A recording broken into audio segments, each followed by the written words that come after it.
Okay.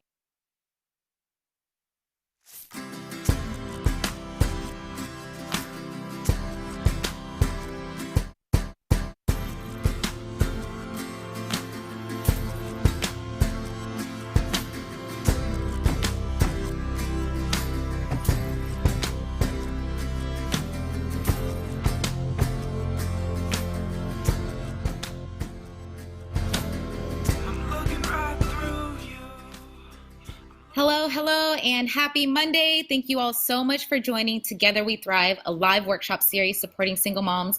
My name is Jenny, and I work on the events team here at Roadtrip Nation. We are so excited to be kicking off our week of events, starting with today's program, Single Moms Reach New Heights, hosted by Ascend at the Aspen Institute.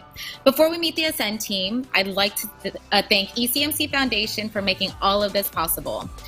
ECMC Foundation is a national foundation working to improve post-secondary outcomes for students from underserved backgrounds with focus areas in college success and career readiness.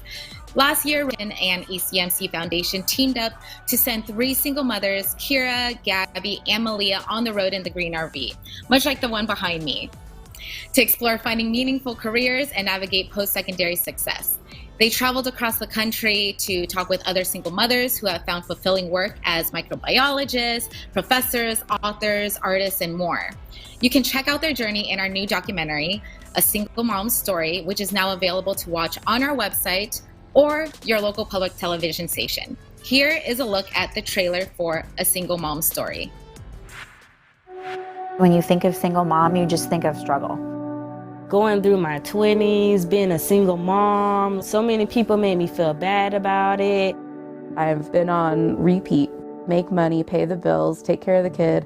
It's really easy to put personal growth on hold.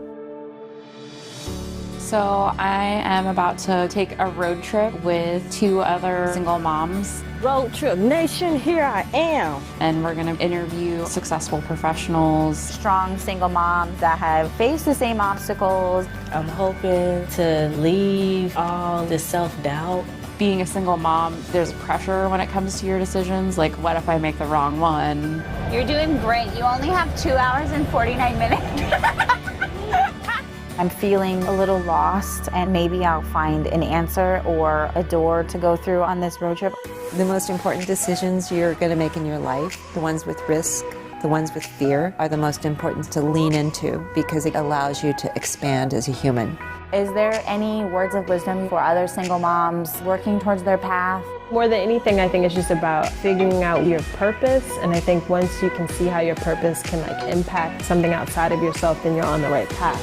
I want my kids to see that I took this time away because mom is becoming a better mom. We absolutely have the power to change anything that we don't like about our life. It's just a matter of being willing to believe that you can. You have to really think about what you're calling into your life and be clear when you're trying to manifest a path for it. Single moms, we are resilient, and I am so proud to be a part of that community. I'm so proud to have that label. This is helping me come out of my box more and show my kids that it's important to try new things. I don't know who said do one thing every day that scares you, and I was like, okay, this is gonna be. I'm gonna remember these connections forever. I'm just excited for everything coming up. I'm just ready to be my kids' #1 fan. I'm ready to be my own #1 fan. I'm ready for the world.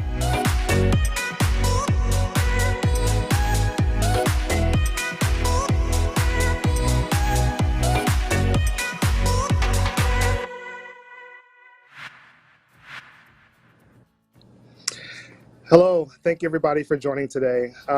First off, I want to thank Jenny and Roadtrip Nation and ECMC Foundation for this opportunity to highlight the new film, A Single Mother's Story, and also sharing the work of Ascend at the Aspen Institute. Ascend at the Aspen Institute is a national hub for breakthrough ideas and collaborations that move children and adults in their lives to educational success, economic security, and health and well-being.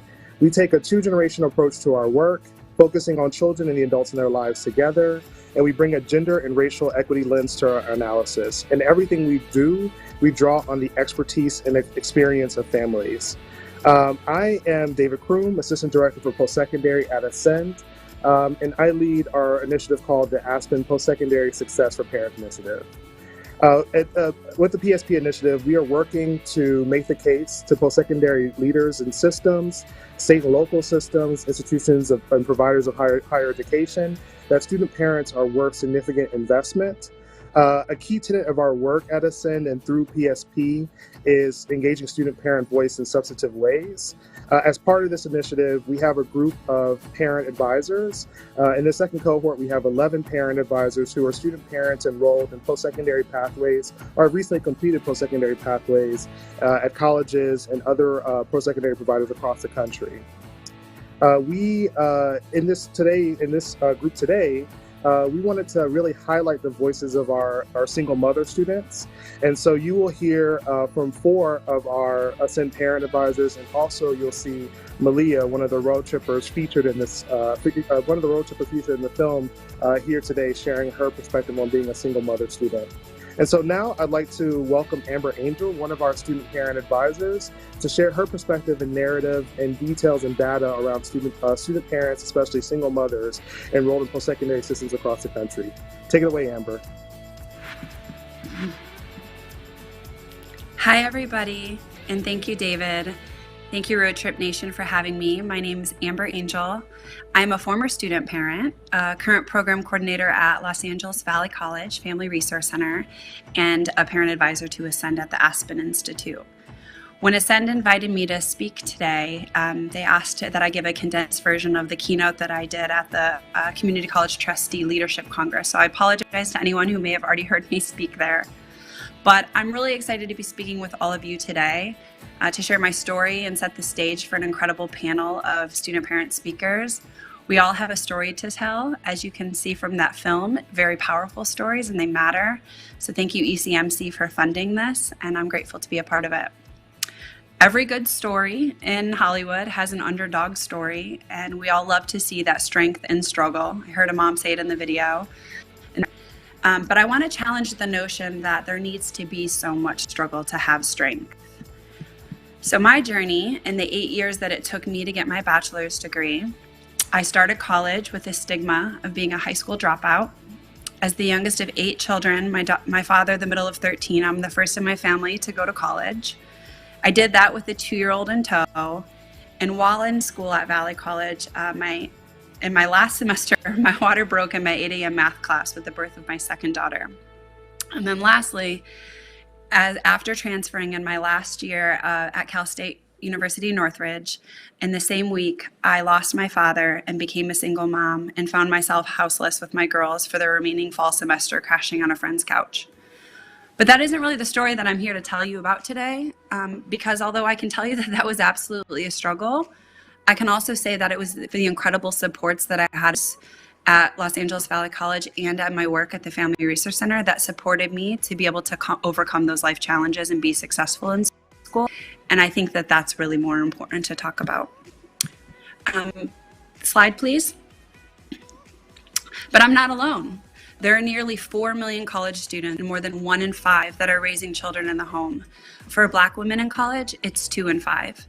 And 70% are mothers, and more than half and nearly 2/3 of all student parents are living in poverty. Off this slide thing. But I want to ponder the idea that there doesn't need to be this much struggle, because I know it to be true that there are a lot of supports, peoples, and agencies and organizations that are there to buffer and provide safety nets. My 2-year-old Lennon and I started college together. I was full-time and she was able to go to a child development center that was located on campus. I would run in between classes to have lunch with her, and I really learned through my interactions with her teachers how to be a better mom. But there was always this bit of a gap where I felt like I wasn't connected to it. I spent most of my time working, at school, studying late nights, and I wondered if I was really being a good mom. I wanted to engage more and have that true college experience. Slide, please. As David mentioned, Ascend at the Aspen Institute calls this social capital, how our social networks or community, including family, friends, coworkers, connect and grow us. And as you see here, pathways to education, employment, health and well-being, social capital, economic assets, and early childhood education are all essential to thriving. And community college can be all of these things for students if they're done with intentionality. Off the slide, please. So the last semester before graduating, I got a job on campus, my third job, as an embedded math tutor. But as it goes, I got really sick with a pregnancy and I had to drop out of school. And I was actually in and out of the hospital for 4 months. But I was only one semester away from graduating and I knew I had to come and get that degree. And so I came back to school, 7 months pregnant, and my due date was over spring break. All this progress that I felt like I had made before I left, though, seemed to dwindle. I felt really isolated on campus now, and I was wearing my other on my out and about and my big swollen belly. I was just fearful my professors would think differently of me now with my parenting status on display. I later learned throughout my work and advocacy that nationally 29%, on average 22%, I think is IWPR's new research, of community college students are parents. But I felt like the only one, until I had 2 people that semester that changed the trajectory of my life. A former math professor who saw me pumping, going in and out of the bathroom, offered me a key to his office, and Marty Roosevelt, my professor at the time and the founder director of the Family Resource Center, a center that's located on campus with a mission to support student parents and their family, a place for students like me. Slide, please. The Family Resource Center has supports in place to buffer a lot of these barriers. I began at the Family Resource Center in the computer lab. I met other parents. I was provided with textbooks, free baby clothing, diapers, wipes.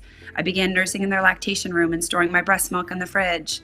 I started to bring my newborn now to the infant and toddler playgroups twice a week. I met with a dedicated counselor to make sure that I was still on track to graduate. And I was able to bring my children with me every time I came through those doors. During the playgroups, I would talk to the licensed marriage and family therapist on staff who led the group, and when I needed more support, they offered mental health sessions off campus when the health center on campus had a long waiting list. I remember sitting outside in the playgroup yard looking on campus and finally feeling like I was able to truly show up and be a first generation college student, a parent, and that college was meant for me too. Next slide, please. Despite the odds, I walked across the stage with a degree and a plan with my girls, thanks to all of the support I had received. Off slide, please. As I address some of these struggles, I also need to note that the Family Resource Center, with all the support that it offered, is the only one of its kind in the state of California. With 115 community colleges in the state, Valley is the only one that has this. And many of you have likely seen these videos of professors holding babies during class so that a student parent could take a final or a test.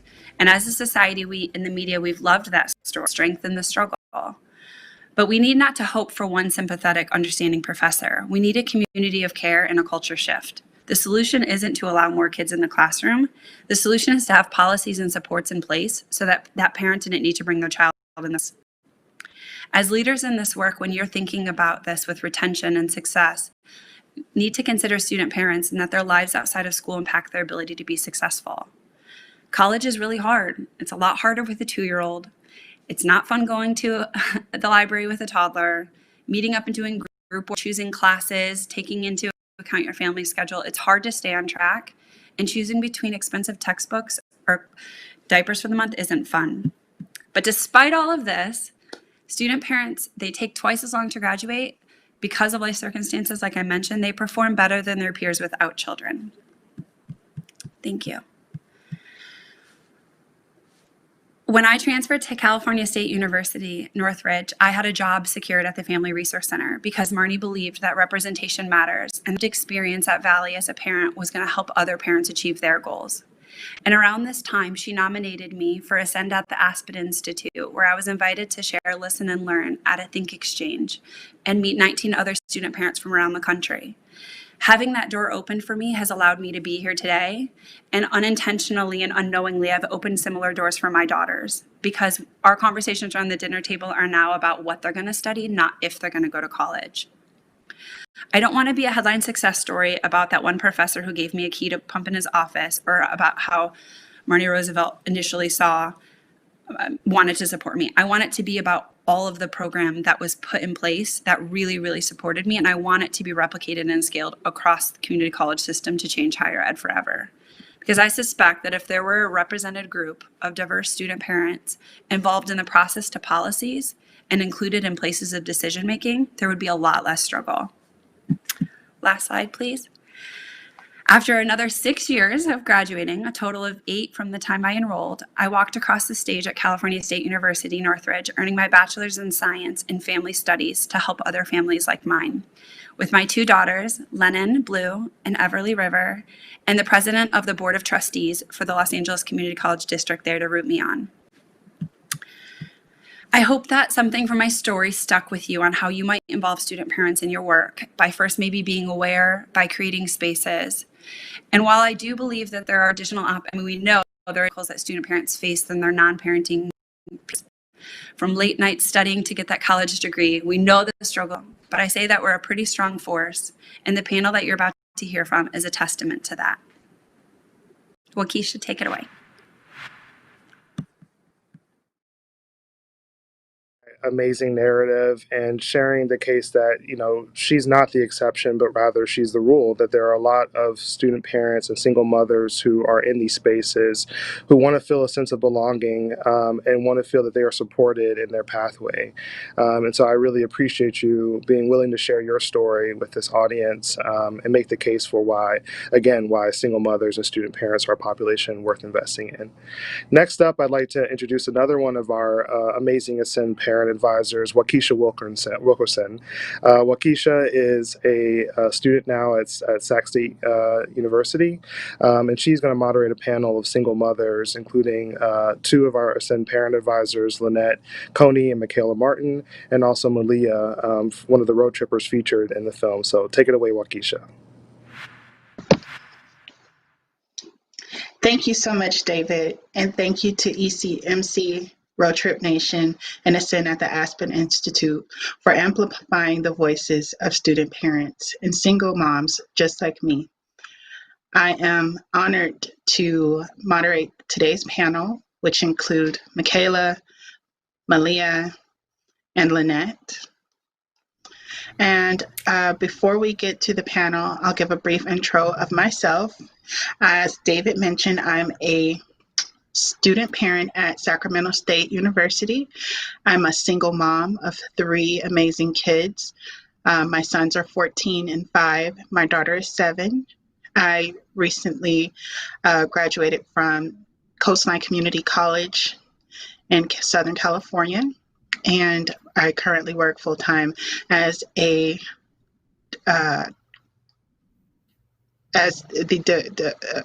for Cell Ed as the director of coaching. And we can start with Michaela. Would you mind introducing yourself and tell us a little bit about your family and your educational background? Yes, hello.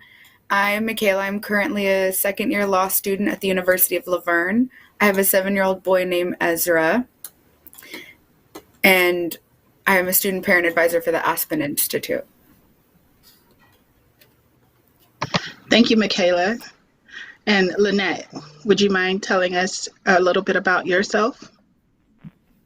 Hi, my name is Lynette Coney. I have 3 boys, 11, 9, and going to be 5 on the 1st. I'm a student at State College of Florida in Bradenton.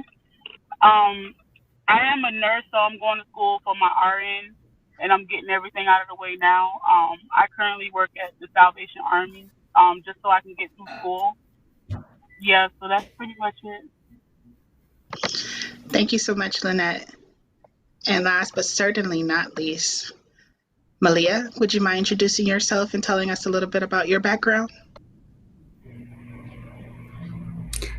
Hi, my name is Malia Gaya Hayawak. I'm 29 and I have a 10-year-old son named Michael.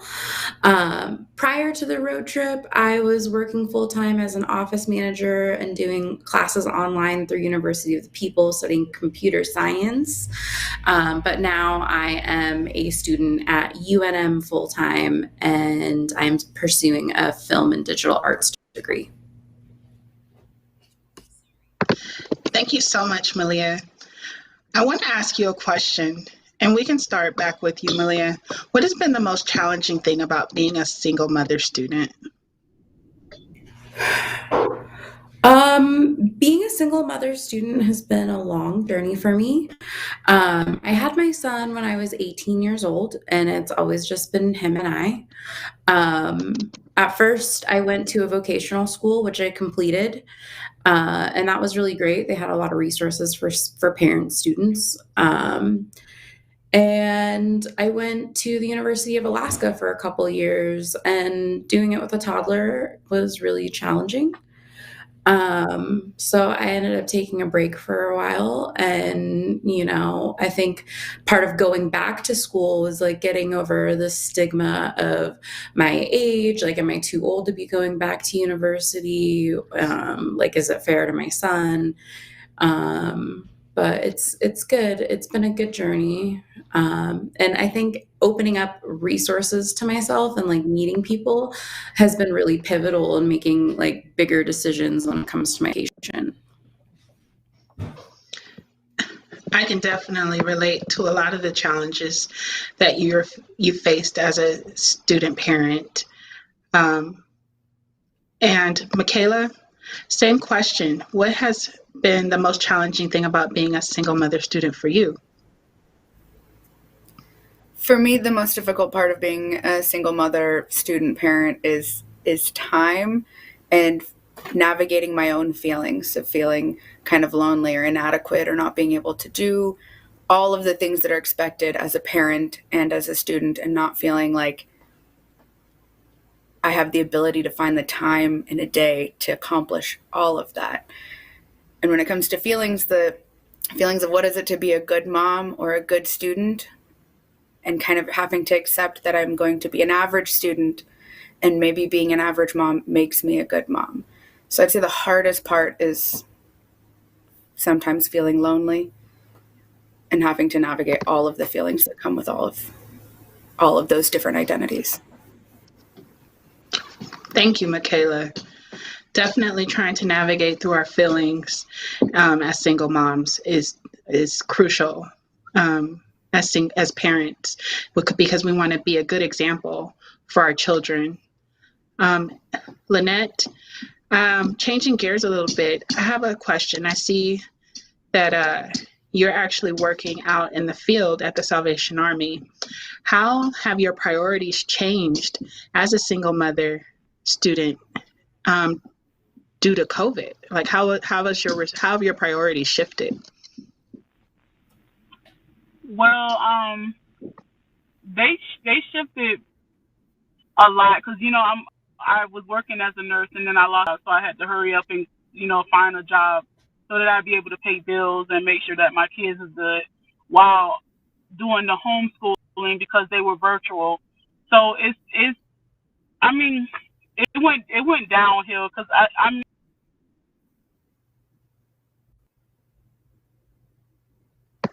Oops, I think Lynette might have experienced some technical difficulties, but I think that's a good question also for Malia. Would you be able to describe how COVID has shifted your priorities and responsibilities as a student parent? I think that when it comes to COVID, being a parent, there is a lot of unexpected hurdles when it comes to how they're feeling, like not being able to go to school as much or being able to see family and friends as much. And it's just like a very unexpected hurdle as well.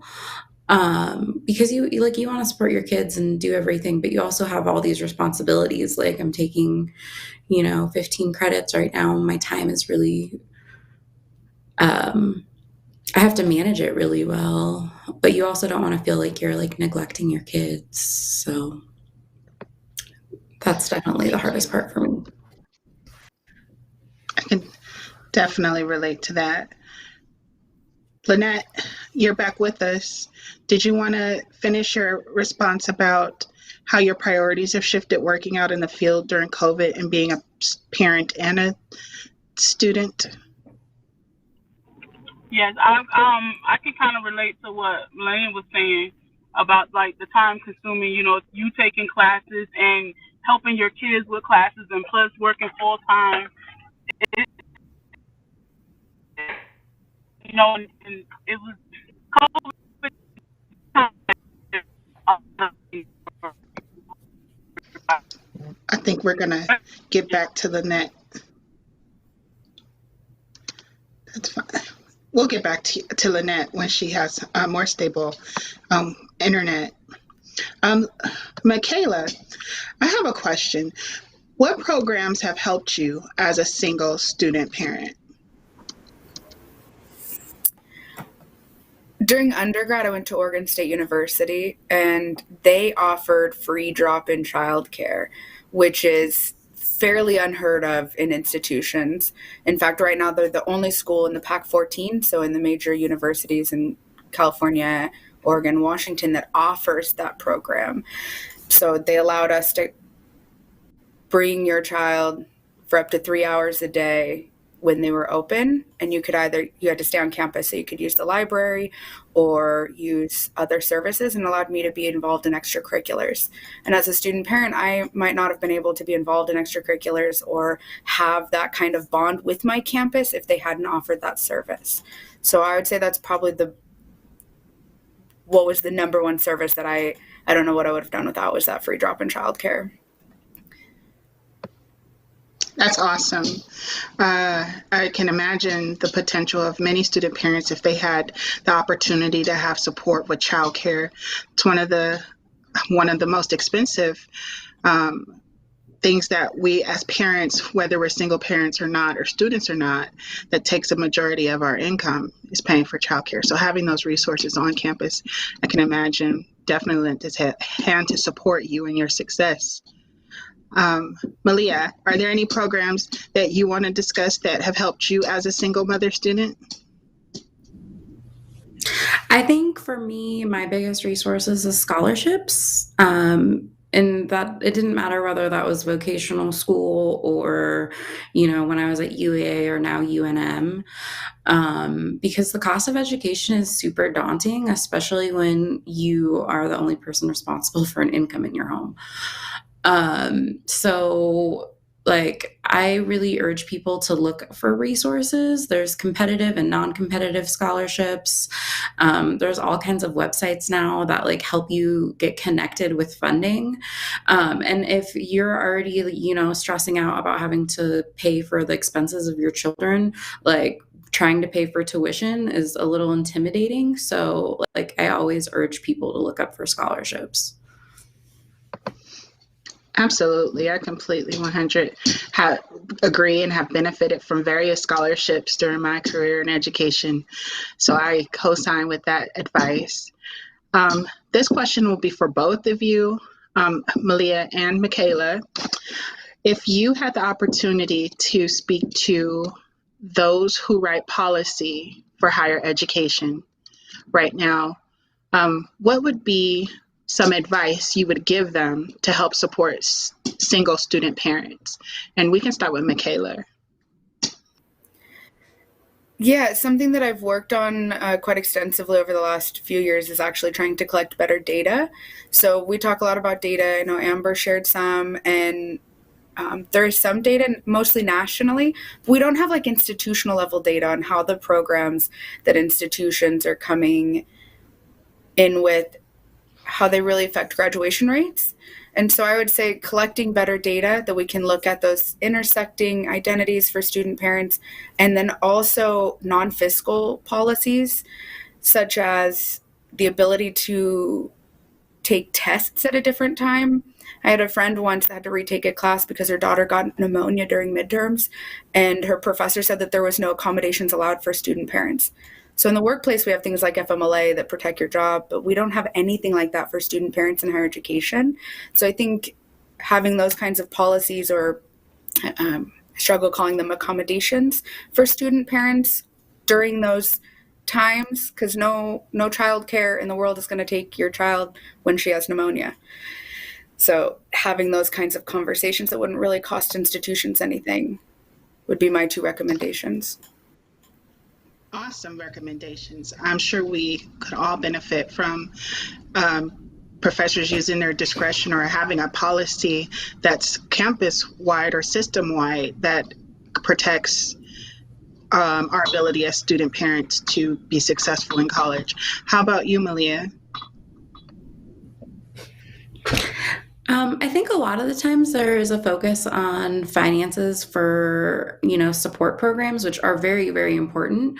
But also like the encouragement of single mom support groups, like being able to feel like you aren't alone in, the everyday struggle of being a single mom, and having people that you can talk to and relate to, and that can like help push you through, when you need a little extra support because you're just feeling so drained from everything.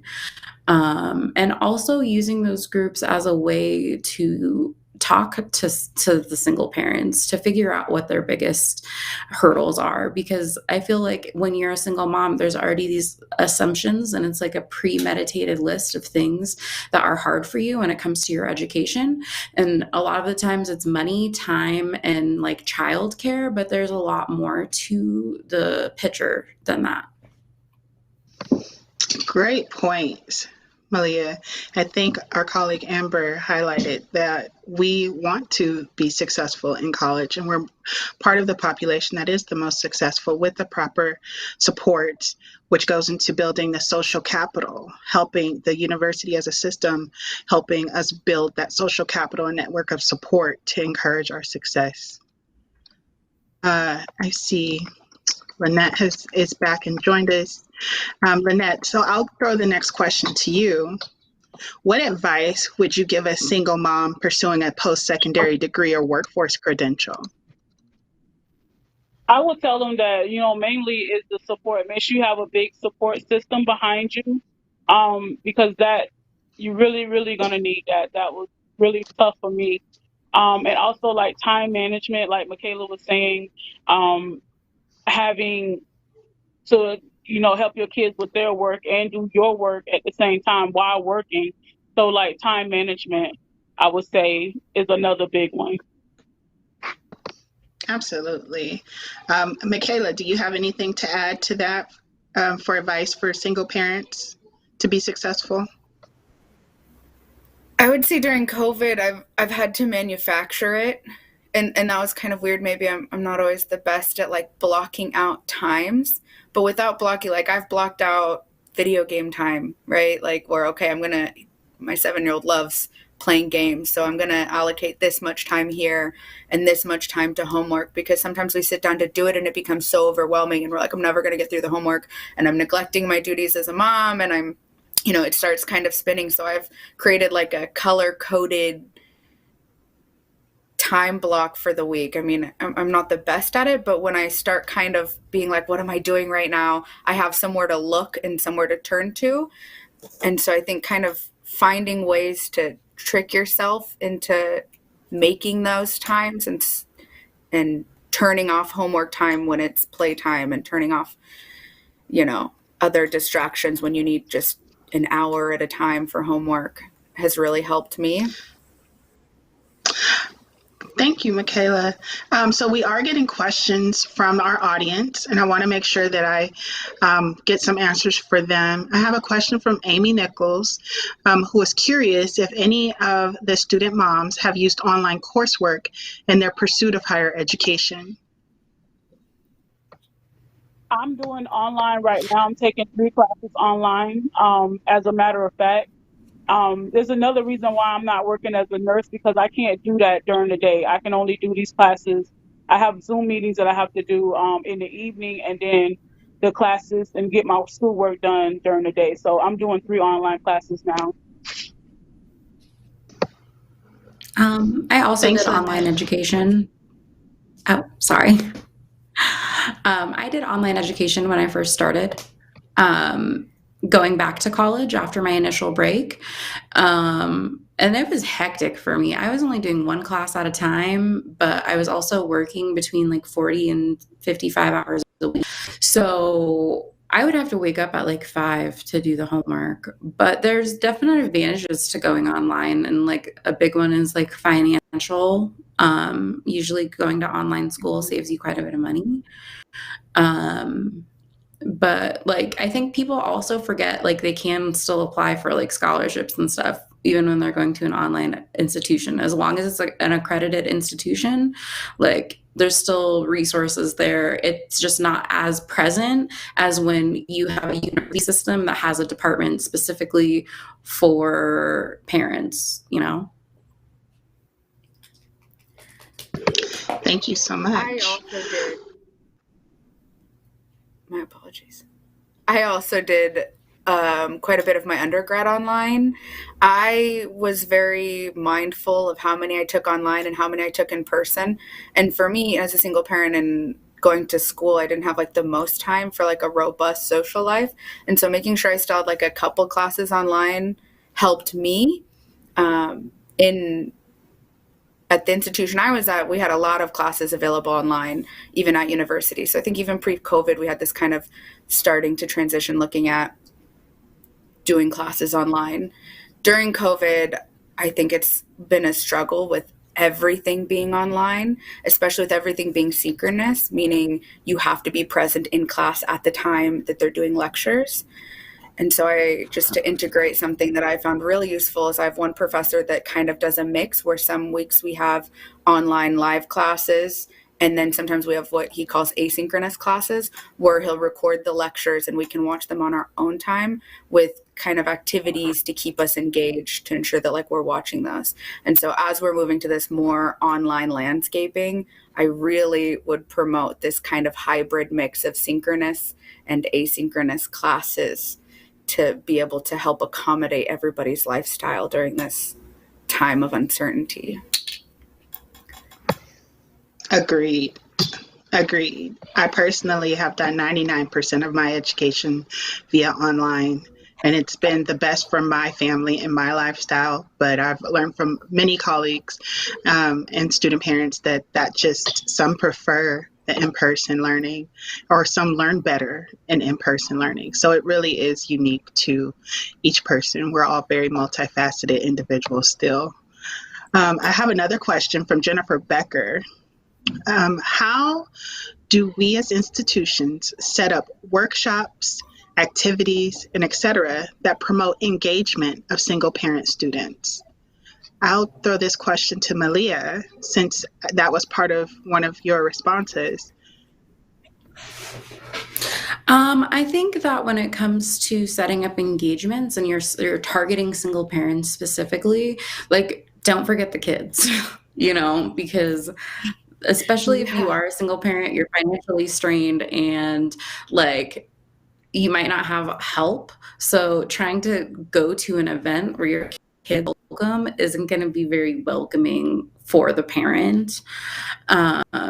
And also like make them think about time. Like parents have a hard time blocking out more than a couple hours at a time.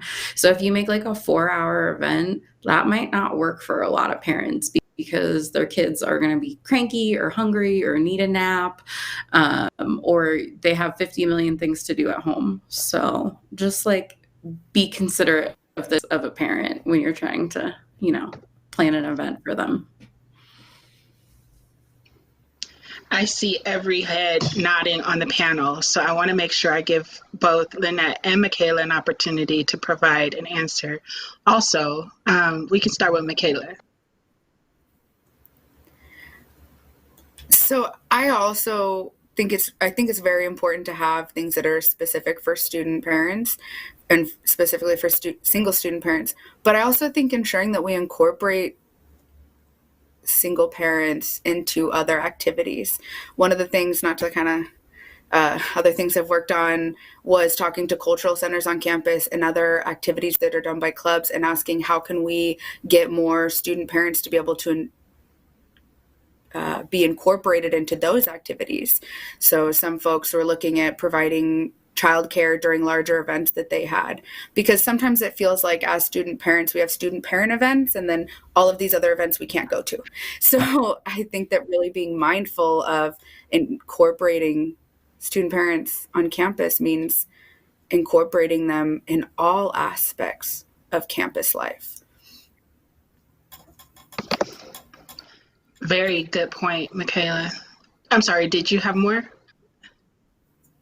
I was going to add on a tag about thinking about who's in the room. One of the most like meaningful kind of workshops I went to had the vice president of student affairs come, and we had like a kind of a workshop, what resources were available, and also then kind of a listening session with our vice president, which allowed us to really feel heard. It was the first time I'd ever really had an administrator at my community college there being like, hey, we want to help, but we don't really know what to do. So we came to hear what you had to say. So I think maybe sometimes trying to pull in some of those administrators or professors into those sessions and incorporating them,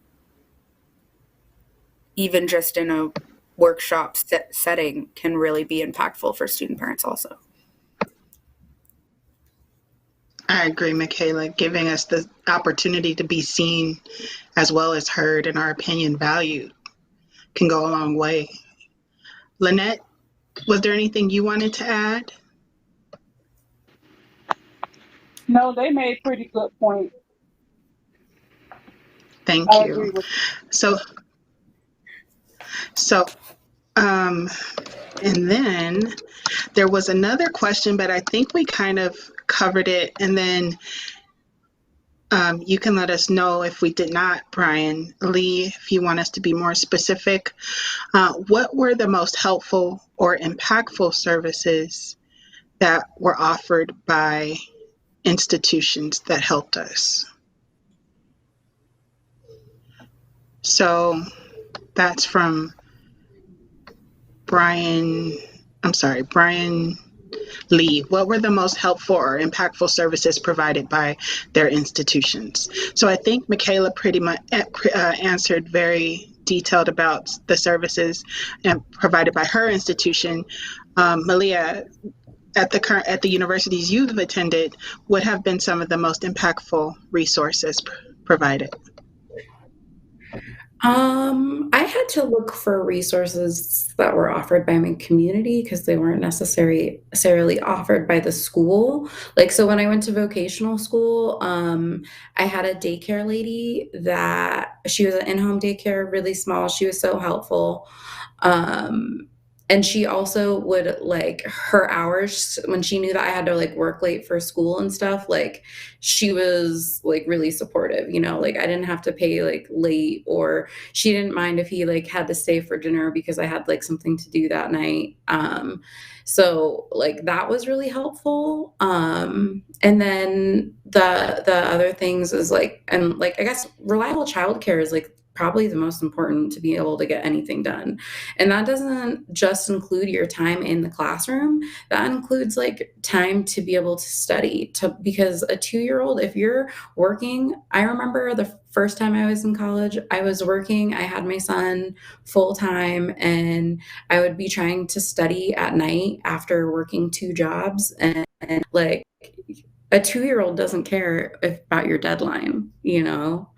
If they're hungry or they want attention or they just don't want to be by themselves, they're in your space and they're in your bubble and you can't get anything done. So like childcare and having it be a little more flexible too. So thank you so much, Malia. Lynette, were there any organizations within your schools that have supported you that you'd like to make mention of? There was no organizations in my school personally, but the community foundation that I'm currently a client of helped me in school along with the Women's Resource Center. They helped me with like paying my bills because I would have to quit my job in order to go to nursing school. So they kind of like helped me with the bills, and my childcare was already free with Children's First. That's pretty much it, how I got through. And if I needed anything, I could just call them up. That brings up thank you, Lynette. That brings up a really good point about the importance of external organizations for supporting us as single parents. One of the organizations that provided me a significant amount of support was Project Self-Sufficiency. And it's an organization in Orange County, California that supports single parents while they're pursuing higher education. And they provide wraparound services. So I was able to build social capital and also receive benefits similar to Lynette of reimbursement for childcare, introduction to other community organizations that supported me in various ways, the backpack giveaway for back to school, Christmas family adoptions. Michaela, have there been any external organizations that have supported you? Yes.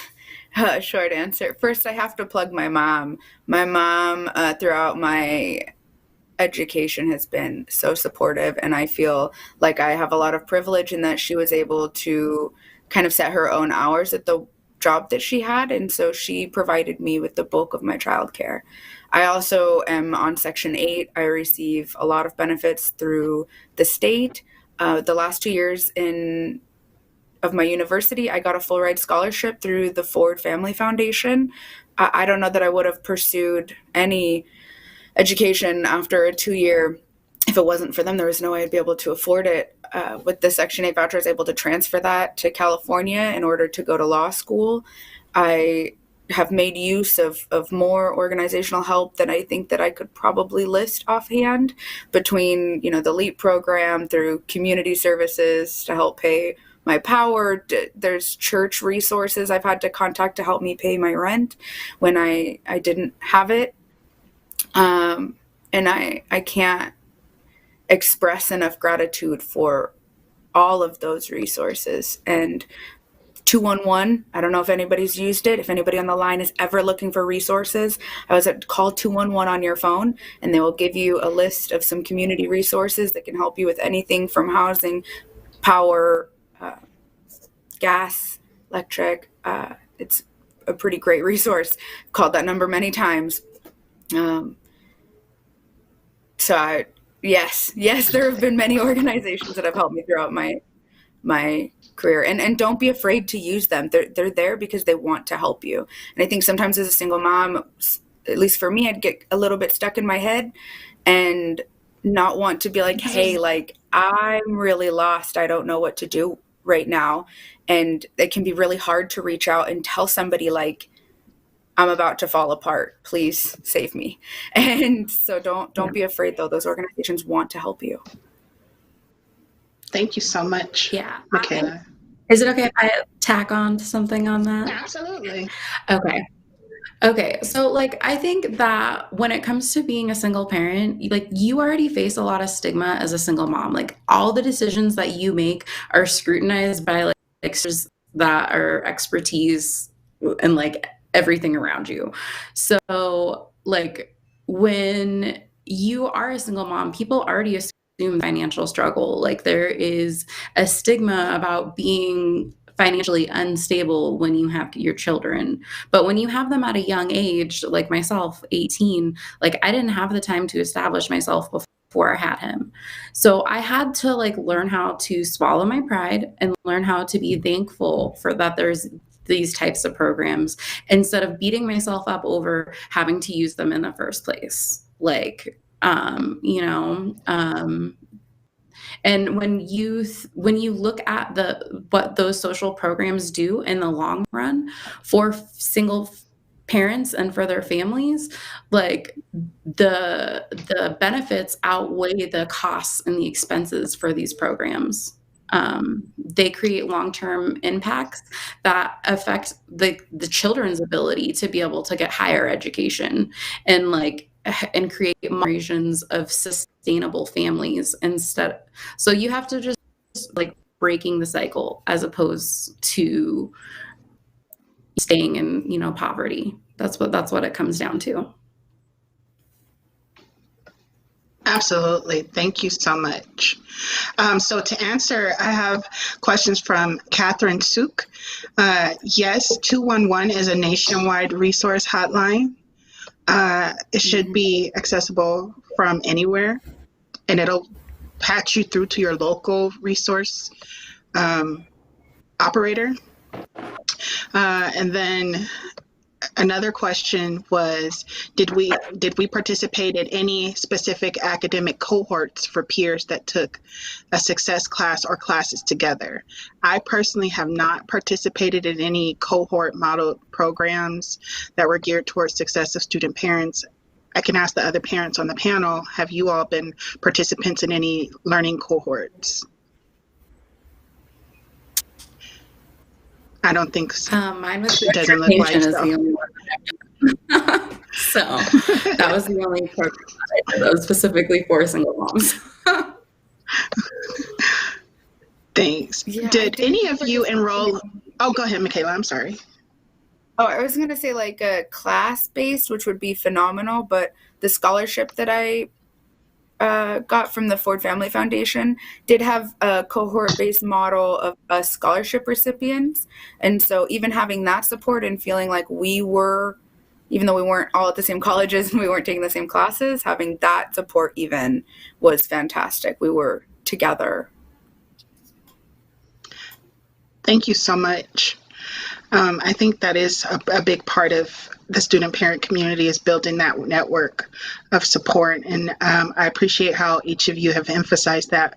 We're running low on time, so I don't want to take away from any answers for that you may have provided, but we have 3 minutes left, and I'd like to give you each a minute. If there's something you'd like to say to our audience, we can start with Lynette. You have the floor for a minute for any last remarks. No, I don't have any last remarks. Okay. How about you, Michaela? Any last remarks? Yeah, I would say it's okay to be uncomfortable.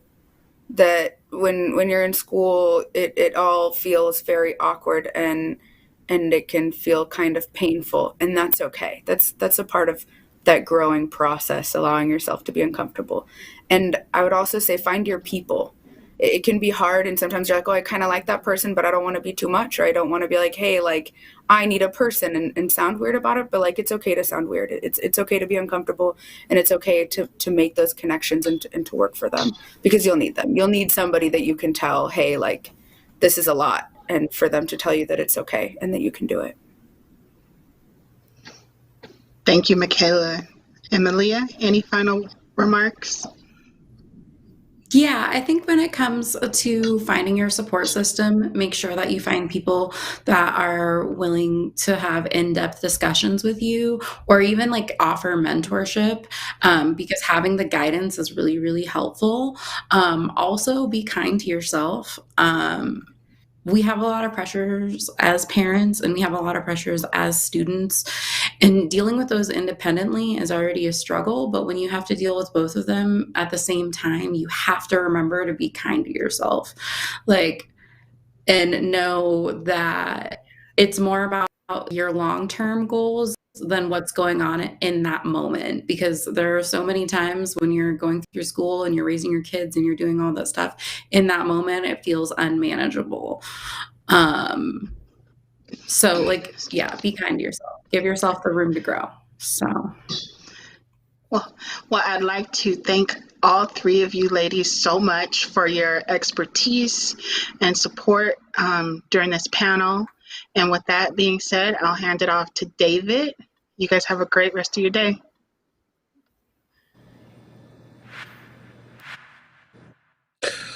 What a wonderful way to start this Together We Thrive live workshop series. I want to just acknowledge and thank Amber, Waukesha, Malia, Michaela, and Lynette again for sharing their perspectives on being single mothers enrolled in our post-secondary system across the country. Thank you again for the thought-provoking presentation, Amber. Thank you, the rest of the other four women, for the amazing panel and just really thoughtful responses to the questions. As you can see, it's important to prioritize student parent voice and really cede the floor to them to ensure that that their perspectives are really the ones leading our conversations and ensuring that models are being built with their lived experience in mind. Before we close for the afternoon on this coast, I'd like to acknowledge Roadtrip Nation. Please watch A Single Mother's Story; it's amazing, and of course acknowledge ECMC Foundation. Thanks to ECMC Foundation for investing in single mother post-secondary success. They are, along with other funders, really building the field focused on student parents and on single mothers in particular. They provided funds to us at Ascend, at IWPR. What Keisha mentioned, Project Self-Sufficiency, so some of the direct service work that's happening across the country, ensuring that this is a field in a particular population that requires intense investment and research base, and creating a space for this work. We are going to end with a short video from ECMC Foundation, really showcasing their commitment and some of the investment that they've been doing in this work. But again, thank you all for joining. Thank you again to the parents, ECMC, and Roadtrip Nation. And take it off, Jenny, with the video. Thank you, everybody. There are nearly 2 million single mother students currently enrolled in college. 9 out of 10 single mothers live near, at, or below the poverty line. And they tend to be students of color.